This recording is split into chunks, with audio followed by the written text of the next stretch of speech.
ఆయన నీ కోసం సిద్ధపరిచిన దినం వచ్చేంత వరకు ఆయన వైపే చూడు.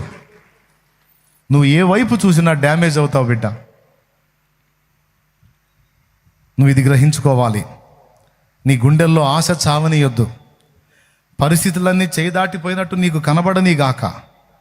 నీ చేయి దాటిపోయినాయి కానీ ఆయన చేయి దాటిపోలేదు కదా. ఆయన చేయి దాటిపోతాయా? పోవు కదా. అంతా అయిపోయింది అన్న దానిలోంచి ఏమీ కాలేదు, ఇదిగో ఇప్పుడే స్టార్ట్ అయిందని మొదలుపెట్టే దమ్మున్నాడు కదా. ఆ ఒక్క విశ్వాసం నీ గుండెల్లో పెట్టుకొని, ఆ ఒక్క నమ్మకం నీ గుండెల్లో పెట్టుకొని నువ్వు బ్రతుకు తమ్ముడా. ఏనాటికైనా నా దేవుడు కదులుతాడు, నా దేవుడు నియమించిన సమయం ఇంకా రాలేదు, వచ్చేంత వరకు నేను బ్రతుకుతాను, ఓపికతో ఎదురు చూస్తాను. నా ప్రాణం ఆయనంతటా ఆయనే తీసుకున్న దాకా, నా ఊపిరి చివరి శ్వాస విడిచేంత వరకు నాకు నిరీక్షణ ఉంది. ఏ నాటికైనా నా దేవుని కార్యం బలంగా జరిగిద్ది. ఈ ఆశ మాత్రం నేను వదిలిపెట్టుకోను. చెల్లి, ఈ ఆలోచన పోనీయొద్దమ్మా. శత్రువు నీకు నిరీక్షణ లేకుండా చేస్తాడు, విశ్వాసాన్ని బలహీనపరుస్తాడు. నువ్వు దేవుని బిడ్డవై ఉన్నప్పటికీ నిన్ను వదులుతాడు అనుకోవద్దు. రకరకాల పరిస్థితులు నీకు ఎదురవుతున్నప్పుడు వాటిని చూపించి నీ మనసును కృంగజేసి, లేదు నీకు నిరీక్షణ, నీ పరిస్థితి మారదు, ఇట్లా చావటమే నువ్వు, ఇక ఉండే కొంది ఇంకా దారుణాలు చూడాలి, నిన్నెవరూ ప్రేమించరు, ఎవరు అర్థం చేసుకోరు, ఈ శ్రమలు ఎట్లా తట్టుకుంటావు, ఒక్కసారి కళ్ళు మూసుకొని 5 నిమిషాలు కళ్ళు మూసుకున్నావు అంటే నీ ప్రాణం పోయిద్ది, ఈ బాధ ఏది ఉండదు నీకు, ఒక 5 నిమిషాలు కళ్ళు మూసుకో అయిపోయిద్దని సాతాను దురాలోచన పుట్టించి నీ ఊపిరి నువ్వే తీసుకునేటట్టు చేసి రక్షణ పొంది నిత్య జీవానికి చేరాల్సిన నిన్ను నాశనమనే నరకాగ్నికి నెట్టడానికి ట్రై చేస్తాడమ్మా. ఎంతమందికి వినపడింది? దయచేసి దేవుని పిల్లలైన మీరు దేవుని దినము కొరకు ఎదురు చూచుట అనేది చాలా కీలకమైన విషయం. రాకడకు ఒక దినం ఉంది, నీ జీవితంలో సమస్యల పరిష్కారానికి ఒక దినం ఉంది. ఆయన తన బలీయమైన బాహువు కింద నిన్ను దాచి నిన్ను పైకెత్తటానికి తగిన సమయం ఉంది. అవన్నీ గ్రంథంలో రాసున్నాయి. రాకడకు ఒక సమయం ఉందా? దేవుడు నిన్ను హెచ్చించడానికి ఒక సమయం ఉందా? శ్రమల నుంచి నిన్ను విడిపించడానికి ఒక సమయం ఉందా? నిన్ను దుర్మార్గం చేసే భక్తిహీనులకు శిక్ష విధించడానికి ఒక టైం ఉందా? ప్రతి దానికి ఒక టైం రాసే పెట్టాడమ్మా. నమ్మురా తల్లి నా మాట. ఒక సమయం డిజైన్ చేసి పెట్టాడు నాన్న, రాసే పెట్టాడు నాన్న. నేను చెప్పనా, అసలు నువ్వు తల్లి గర్భంలో పడింది మొదలు భూమి మీదికి నువ్వు రాకముందే, నియమింపబడిన దినముల్లో ఒకటైనా కాకమునిపే నీ రోజులన్నీ లెక్క వేసి గ్రంథంలో రాసి పెట్టాడు ఆయన. 139వ కీర్తన 16వ వచనం ఒకసారి చూస్తే అక్కడేముందో చదువునానా. నేను పిండమునై ఉండగా నీ కన్నులు నన్ను చూచెను, నియమింపబడిన దినములలో ఒకటైనా కాకమునుపే నా దినములన్నీయు నీ గ్రంథములో లిఖితములాయెను. అంటే నియమింపబడిన రోజుల్లో ఒక్క రోజైనా నీకు ఇంకా డే స్టార్ట్ కాకముందే, ఏ రోజు నీకేం జరగాలో ఏం కావాలో మొత్తం కూడా ఆయన గ్రంథములో రాయబడి ఉన్నవట. అంటే నీ దినములన్నీ ముందే చూసిన దేవుడు నీకు ఎప్పుడు ఏ విధంగా హెల్ప్ చేయాలో, ఎప్పుడు ఎలా నిన్ను ఎత్తిపట్టాలో ఆయనకు తెలియదా? తెలుసా లేదా?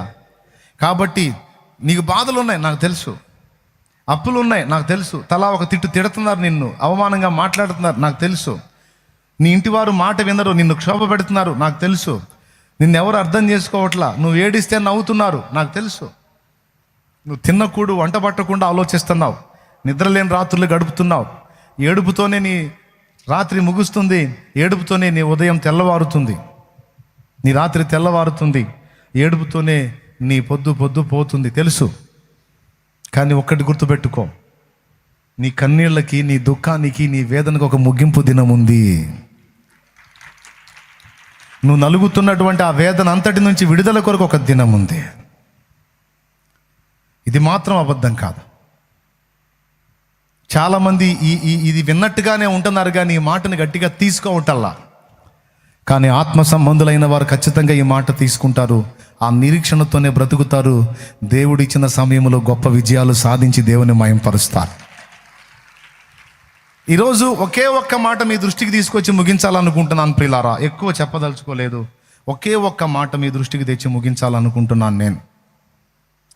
ఇక్కడ యేసు ప్రభుని ఏమని పోల్చాడంటే నీతి సూర్యుడు అని పోల్చాడు. బిడలారా, ఒకే ఒక్క మాట ఏమిటంటే, ఎప్పుడైనా సూర్యోదయానికి నువ్వు వెళ్ళి ఎదురు నిలిచి సూర్యుడు అలా పైకి వస్తున్నప్పుడు పొద్దుకు ఎదురుగా నిలబడ్డావా?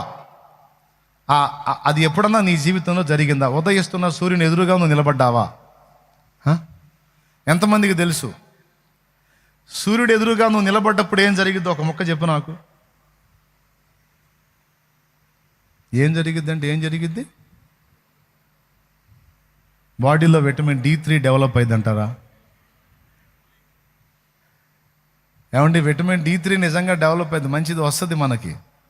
అది హెల్త్, మంచి ఆరోగ్యం, హెల్త్కి మంచిది. కానీ ఇక్కడ పొద్దున్నే వేకుజామున పొద్దు పొడుస్తున్న పొద్దుకు ఎదురుగా నువ్వు నిలబడితే ఒక్కటి జరిగిద్ది. ఏం జరిగిద్దో తెలుసా? ఆ సూర్యుని యొక్క వెలుగు కిరణాలు నీ మీద పడతాయి. పడ్డప్పుడు ఇంకొకటి జరిగిద్ది. నీ శరీరం మీద ఎప్పుడైతే కాంతి కిరణాలు పడితే నీ వెనక నీ నీడ ఉంటుంది. అవునా? రైట్. సూర్యునికి ఎదురుగా నువ్వు ఉన్నప్పుడు నీ నీడ నీ వెనక ఉంటుంది. అవునా? ఇప్పుడు ఇంకొక పని చేద్దాం. సూర్యుడికి వీపు చూపించి నీడ వైపు తిరుగుదాం. అప్పుడు ఎట్లుంటుంది? నీడ నీ ముందు ఉంటుంది. అది ఎంత పొడుగుంటుందో తెలుసా? నీడ సుమారు ఎంత పొడుగు ఉండొచ్చు కదా? మనం ఇక్కడ నిలబడితే సూర్యునికి వీపు చూపించి నిలబడితే అంత పొడుగున మన నీడ కనపడిద్ది. అవునా? అదే నువ్వు వీపు నీడ వైపు తిప్పి సూర్యుని వైపు నీ ముఖం తిప్పావనుకో, అసలు నీ నీడ నీకు అడ్రస్ కూడా దొరకదు. ఈరోజు చాలామంది యేసు ప్రభు నమ్ముకున్న వాళ్ళు చేస్తుంది ఏందో తెలుసా? ముఖం యేసు వైపు తిప్పట్లా, యేసుకు వీపు చూపించి నీడను చూసి అదురుపోయి జీవితాలు నాశనం చేసుకుంటున్నారు. ఈరోజు ఒక్కటే ఒక్క మాట, ఎటు తిరగమన్నాను. ఎవరా సూర్యుడు? పొద్దున్నే పొద్దు పొడిచే సూర్యుడా? కాదు కాదు కాదు. క్రొవ్విన దూడవలె మనల్ని గంతులేయించే నీతి సూర్యుడు, ఆరోగ్య ప్రదాత, జీవదాత, స్వస్థపరచు యెహోవా. సూర్యునికి వీపు చూపిస్తే నీడ పర్సనాలిటీ అది. సోదరా, ఫోటో వచ్చింది చూడు. నీ పర్సనాలిటీ ఎంత ఉంది, నీ నీడ ఎంత ఉంది? నీ నీడ చూసి నువ్వే అదురుకునే పరిస్థితి. అదే సూర్యుని వైపు తిరుగు నువ్వు, నీ నీడ నీకు కనపడదు. ఎంత ఉందో అనవసరం. ఇక ఎందుకు ఈ విషయాలు చెప్తున్నానంటే, చర్చికి రావటం, కూర్చొని దేవుని మాటలు విన్నట్టు బిల్డప్ ఇవ్వటం కాదు. బిల్డప్ చెప్పిన మాటలు తీసుకుంటే బతికిపోతావు, లేతే చచ్చిపోతావు. ఖచ్చితంగా చస్తావు. ఎవడో చంపాల్సిన అవసరం, నీకు నువ్వే చచ్చిపోతావు నేను చెప్పిన మాట తీసుకోపోతే. ఎందుకంటే సైతాన్ అట్ట చేస్తాను. నేను ఎప్పుడూ ఒక్కటే మాట చెప్తున్నా, ఎట్టి పరిస్థితుల్లో ఏ మనిషి వైపు కానీ, ఏ పరిస్థితి వైపు కానీ, దేని వైపు కూడా నువ్వు చూడొద్దు. నువ్వు ఆయన వైపే నీ దృష్టి నిలుపు. అప్పుడు పరిస్థితులన్నీ నీ వెనకుంటాయి. కానీ ఆయనకు వీపు చూపించి పనికిమాలిన పరిస్థితుల వైపు చూసావా, అవి చాలా పెద్దగా ఉంటాయి అండ్ నీకు ఎదురుగా ఉంటాయి. నీ గుండె బద్దలు కొట్టి నీకు సావాలనిపించింది. అబద్ధాలు ఆడకుండా నిజం చెప్పండి. ఇక్కడ కూర్చున్న వాళ్ళు ఎంతమందికి గతకాల పరిస్థితుల్లో సావాలనిపించిందో చేతులు ఎత్తండి. అనిపిస్తేనే చేతులు ఎత్తండి. సస్తే పోయిద్ది, ఎందుకు బతకాల నేను అని ఎంతమందికి అనిపించిందో చేతులు ఎత్తండి. కారణం ఏంటో తెలుసా? నేను అబద్ధం చెప్పానా? ఎందుకు వచ్చింది నీకు ఆలోచన? మనిషి బతకడం కోసం ఏమైనా చేద్దాం అనుకుంటాడు. అట్లాంటిది చావాలనే కోరిక నీకు ఎందుకు పుట్టింది? విరక్తి, జీవితం మీద విరక్తి. ప్రేమ దొరకలేదు, ఆదరణ దొరకలేదు, అర్థం చేసుకునే పరిస్థితులు లేవు. నమ్మిన వారు నయవంచన చేశారు, ఆనుకున్న వారు, ఆధారపడిన వారు, దిక్కనుకున్న వారు ద్రోహం చేశారు. అలాంటి పరిస్థితులు ఎదురైనప్పుడు ఎందుకు బతకాలనిపించిందండి మనిషికి? అయితే ఇక్కడ బుద్ధి తక్కువ ఒకటి చెప్తున్నాను నేను. బుద్ధి తక్కువ ఏంటంటే, నరులను ఆశ్రయించి శరీరులను తనకు ఆధారము చేసుకొని యెహోవా మీద నుండి తన ఆత్మను తొలగించుకునేవాడు శాపగ్రస్తుడు. ఆ శాపం వచ్చింది. నేను చెబుతున్నా, భర్త లేదు, భార్య లేదు, పిల్లలు లేదు, తల్లులు లేదు, ఘనత లేదు, అవమానం లేదు, కీర్తి లేదు, దుష్కీర్తి లేదు. నువ్వు ఎప్పుడైతే యేసు రక్తంలో కడగబడి దేవుని బిడ్డవయ్యావో, నువ్వు దేనికి ఎవరికి చెందని వ్యక్తివని గుర్తుపెట్టుకో, బతికిపోతావు. దేనికి ఎవరికి చెందని వ్యక్తివి అని ఫిక్స్ అయిపో. పొగడ్తని అవమానాన్ని ఈక్వల్గా చూడు, అవమానాన్ని లక్ష్య పెట్టొద్దు. తిడుతున్నారా, తలా ఒక మాట అంటున్నారా, గుండె గాయమైపోతుందా, అయితే ఆయన వైపే చూడు. కానీ నువ్వేం చేస్తావు? విమర్శించి దూషించిన వారి వైపు చూస్తావు. ఆయనకేం వీపు చూపిస్తావు, వీళ్ళకి ముఖం చూపిస్తావు, ఎంత పొడుగు నీడైపోద్ది. నువ్వెవరినో నమ్ముతావు, ఎవరి కోసమో పరితపిస్తావు. దేవునికి వీపు చూపించి ఆ ఎవరిని కోరుకున్నావో వాళ్ళ వైపు తిరుగుతావు. నీడ కానీ గంభీరంగా కనపడ్డట్టు వాళ్ళు అట్లా అయిపోతారు. చివరికి నిరాశతో మళ్ళీ సావాలనుకుంటావు. పిల్లల మీద మమత పెంచుకుంటావు, పిల్లలు హ్యాండ్ ఇస్తారు. బంధువుల మీద మమత పెంచుకుంటావు, వాళ్ళు దెబ్బ కొడతారు. ఎవరినో ప్రేమిస్తావు, వాళ్ళు వంచన చేస్తారు. నేను చెప్తున్నా, యేసుకు వీపు చూపి నువ్వు ఎటు తిరిగినా అది నీకు నాశన హేతువే. యేసయ్యకు వీపు చూపి నువ్వు మనుషులను చూసినా, పరిస్థితులను చూసినా అవి నిన్ను పాడు చేస్తాయి. ఈరోజు ఒక్కటే తీర్మానం, అవి ఏవైనా కానీ నేను నా ప్రభు వైపే తిరుగుతా. ప్రభు వైపు తిరిగితేనేమో నీ ముందున్న పరిస్థితులన్నీ వెనక్కి వెళ్ళిపోతాయి. ప్రభువుకి వీపు చూపిస్తేనేమో నీ వెనక ఉండాల్సినవి వచ్చి నీ ముందు నిలబడతాయి. ఏందిరా సంగతని, ఏది కావాలో కోరుకో. నీ ప్రతికూలతలు, నీ పరిస్థితులు వెనకుండాలా, ముందుండాలా. పాపాలు కూడా అంతే. ప్రభువుకి వీపు చూపి నీ పాపాలు, నీ అపరాధాల వైపు తిరిగావనుకో, అవి కొండల్లా కనపడతాయి. ఇస్కరియోతు యోధాగాడికి అట్నే కనపడ్డాయి. అందుకే పోయాడు, ఊరేసుకొని చచ్చిపోయాడు. పేతురు ఎడు తిరిగాడో తెలుసా? పేతురు పాపం చేశాడు, యోధా పాపం చేశాడు. యోధా ఏమో పాపాల వైపు తిరిగి యేసుకు వీపు చూపించాడు. పాపాలు కొండలాగా కనపడి బతకలేకపోయి ఉరిపెట్టుకొని పైనుంచి కిందికి పడి ఘోరంగా చచ్చిపోయాడు. కానీ పేతురు కూడా 3 సార్లు అసలు యేసు ప్రభు ఎవరో నాకు తెలియదని పశ్చాబద్ధం ఆడినా యేసు వైపు చూశాడు, యేసు వైపే తిరిగాడు. అప్పుడు ఆ దోషాలు ఆయన వెనక్కి వెళ్ళిపోయినాయి. ప్రభు క్షమాపణ పొంది అదే పేతురు సంఘమునకు మొట్టమొదటి ఆత్మల సంపాదకుడు అయ్యాడు. మనుషుల్ని పట్టే జాలరయ్యాడు. బిడ్డలారా, ఈ మాట నేను మీకు ఎందుకు చెప్తున్నానంటే వరుసగా రాసుకోండి. నంబర్ 1, మనుషుల వైపు నీవు తిరిగి దేవునికి వీపు చూపవద్దు. రాసుకోనానా? ఎవరిని నమ్ముతున్నావో, ఎవరు గట్టెక్కిస్తారనుకుంటున్నావో నమ్మొద్దురా తల్లి, మోసపోతావు. సొంతోళ్ళైనా బయటోళ్ళైనా ఎవరిని నమ్మొద్దు. హ్యాండ్ ఇస్తారు, దెబ్బతింటావు. హల్లెలూయా. చేదు తినిపిస్తారు, మింగలేక చచ్చిపోతావు.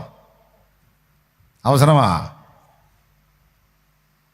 ఒక్కటే చెప్పాలా, పిల్లలకైనా, తల్లులకైనా, తండ్రులకైనా తోడు, నా దేవుడు తప్ప నేను ఎవరిని లెక్క చేయను. నా దేవుడే నా ప్రాణం. ఒకప్పుడు ఆయన తెలీదు, అంతా నాదని హత్తుకున్నా. ఆయన దొరికాడు, ఆయన తెలిసాడు. ఇంకా దేనితోనూ నేను డెప్త్లోకి బోదలుచుకోవాలా. పోతే కాటు పడిద్దని నాకు తెలుసు. కాబట్టి నేను ఏ మనుషుని మీద నేను ఆధారపడను అనేది నిర్ణయించుకోను. ఆయన ఎంతమందికి అర్థమైంది నేను చెప్పింది? గట్టిగా నిర్ణయించుకో, బతికిపోతావు. లేకపోతే వాళ్ళు చంపరు అసలు నిన్ను. అసలు నువ్వే చీరో తాడో తెచ్చుకొని వేసుకొని ప్రాప్తంగా నువ్వే చేస్తావు. అట్లా చేస్తారు. జోక్ అనుకుంటున్నారా? దాదాపు 19 నిండు సంవత్సరాల సేవ, అంతకుముందు జీవితం, చిన్నప్పటి నుంచి గల్లీ దగ్గర నుంచి సమాజంలో ఎక్కడెక్కడ ఏమేమి జరుగుతుంది, ఏ పరిస్థితులు ఎలా వచ్చినా, ఎవరు ఎలా నమ్మారు, ఏ విధంగా బలయ్యారు, తల్లులేంది, పిల్లలేంది, ఇల్లేంది, సంసారం ఏంది, మొత్తం ఎరుగున్నా. పిచ్చోడు అనుకుంటున్నారా? నన్ను అవగాహన లేకుండా మాట్లాడుతున్నా అనుకుంటున్నారా? అన్నీ చూసా, రకరకాల చరిత్రలు విన్నా.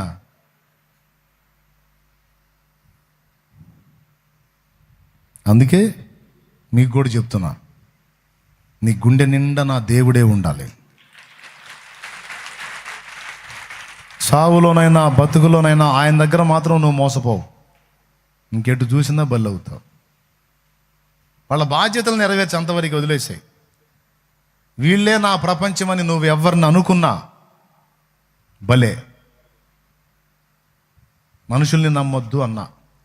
నంబర్ 1 పిల్లలు, నంబర్ 2 భార్య, నంబర్ 2 భర్త, నంబర్ 2 భార్య, నంబర్ 3 భర్త, ఓకే. నంబర్ 4 లవర్స్, ప్రియుడు. నంబర్ 5 ప్రియురాలు. నంబర్ 6 నీకెందుకు నేనున్నా అని భరోసా ఇచ్చే కహానీగాళ్ళు. అసలు నీకెందుకు నేనున్నా అని భరోసా ఇచ్చే మాయల్ మరాఠీలు. ఆడవాళ్ళు ఉన్నారు, మగవాళ్ళు ఉన్నారు. నేను అందుకే ఈరోజు పచ్చిగా చెప్తున్నా, జాగ్రత్త. నీ దృష్టి నీతి సూర్యుని వైపే ఉండాలి. నీతి సూర్యుడు ఉదయించు వేళ ఇలలో ఆనందమే. నీతి సూర్యుడు ఉదయించు వేళ ఇలలో ఆనందమే. సూర్యోదయము కోసమే నే వేచియున్నాను. సూర్యోదయము కోసమే నే వేచియున్నాను. యేసయ్య రావా కొనిపోవ నన్ను. యేసయ్య రావా కొనిపోవ నన్ను. ఇలలో నీవే నాకు. యేసయ్య రావా కొనిపోవ నన్ను. ఇలలో నీవే నాకు.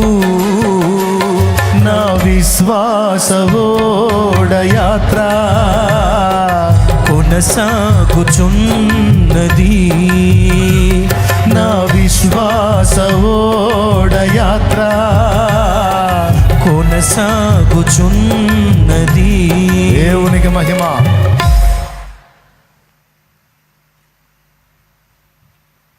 నేను కట్టుకున్న భార్యకి, నా అనుకున్న వాళ్ళకి, అందరికీ కూడా ఎప్పుడో చెప్పాను నేను ఈ మాట. నా మీద ఆనుకోవద్దు. నా మీద ఆనుకుంటే మోసపోతారు. ఎందుకంటే నేను నా చేతుల్లో లేను, నేను ఆయన చేతుల్లో ఉన్నా. ఆయన ఎటు తిప్పితే అటు తిరుగుతా. పూర్తిగా నా మీద డిపెండ్ అయితే బిస్మిల్లా అవుతారు, జాగ్రత్త అని ముందే చెప్పా. దేవునికి స్తోత్రం. హల్లెలూయా. వెంబడించే విశ్వాసులకు కూడా అదే చెప్పాను నేను. నువ్వుగా దేవునితో కనెక్టింగ్ ఏర్పాటు చేసుకో. దేవునితో నేను కన్న బిడ్డలకు కూడా చెప్పా, ఏయ్ నానున్నాడు, నాన్న చూస్తాడు, నాన్న చేస్తాడు, నానట్ట నానిట్ట కాదు. నానెంతవరకు రా, దేవుడు అవకాశం ఇచ్చినంతవరకు. తర్వాత కాబట్టి ఏ శరీరి కూడా నీకు ఆధారం కాకూడదురా. నరులను ఆశ్రయించి శరీరాలను ఆధారం చేసుకోవద్దు. యెహోవా మీద ఆనుకో, దేవుణ్ణే కలుసుకో, దేవుని వైపే తిరుగు. ఇర్మియా గ్రంథం 17:5 ఏం రాశారు రిఫరెన్సు? నరులను ఆశ్రయించి శరీరం తనకు ఆధారము చేసుకుని యెహోవా మీద నుండి తన ఆత్మను తొలగించుకున్నవాడు శాపగ్రస్తుడు. వాడు ఎడారిలోని అరహు వృక్షము వలె అరుహ వృక్షము వలె ఉండును, మేలు వచ్చినప్పుడు అది వానికి కనబడదు. మేలు పొందలేడు. వాడు అడవిలో కాలిన నేల యందును నిర్జనమైన చెవిటి భూమి యందును నివసించును. అట్ట అయిపోద్దాడు బతుకు. యెహోవాను నమ్ముకొని వాడు ధన్యుడు. అది యెహోవా వానికి ఆశ్రయముగా ఉండును.